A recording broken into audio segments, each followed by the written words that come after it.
एक दिन गौतम बुद्ध अपने शिष्यों के साथ एकदम शांत बैठे हुए थे। उन्हें इस प्रकार बैठे हुए देख शिष्य चिंतित हुए कि कहीं वह स्वस्थ तो नहीं है। एक शिष्य ने उनसे पूछा कि आज वह मौन क्यों बैठे हैं, क्या शिष्यों से कोई गलती हो गई है?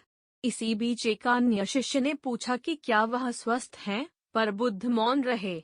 तभी कुछ दूर खड़ा व्यक्ति जोर से चिल्लाया, आज मुझे सभा में बैठने की अनुमति क्यों नहीं दी गई है?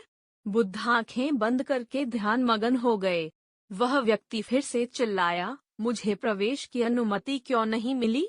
इसी बीच एक उदार शिष्य ने उसका पक्ष लेते हुए कहा कि उसे सभा में आने की अनुमति प्रदान की जाए।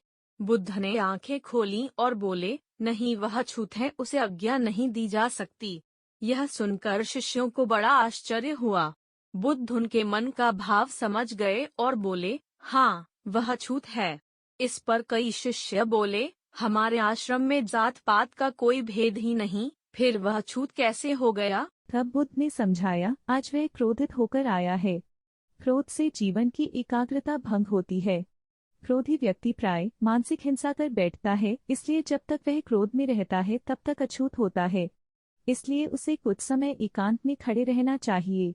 क्रोधित शिष्य भी बुद्ध की बातें सुन रहा था। पश्चाताप की अग्नि में तपकर वह समझ चुका था कि अहिंसा ही मनुष्य का महान कर्तव्य व परम धर्म है।